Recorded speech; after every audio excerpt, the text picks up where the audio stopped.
Hindi ako pala bigay ng advice. Nagagalit nga yung mga anak ko eh. Talagang si Matt eh, halos tinulak ko lang sa bintana at saka sabi, lundag, bahala ka na.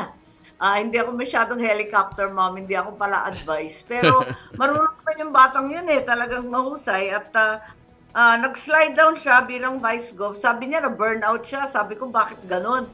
Eh, sabi ko, wag mo nang banggitin na na-burnout ka, pangit pakinggan. Sabi niya, hindi, maintindihan ng tao yun. Kasi nahirapan ako, 2 buwan pa lang, eh talagang nagsunod-sunod yung mga bagyo. Wala pang 8 buwan, ng COVID na.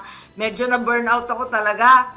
Eh sabi ko, wag mo nang banggitin. Sabi niya, hindi, kailangan ko sabihin, baka makatulong sa iba na nahihirapan. And I believe he made the right choice. Sinabi niya na nakaka-anxiety na at masyadong malungkot. Mag-isa sa Ilocos, nag-aalisan kami. Nasa Manila kami lahat eh. So, yun, sabi niya, mag-slide mo na ang Vice Gov. Hindi naman ako mawawala, tutulong pa rin ako.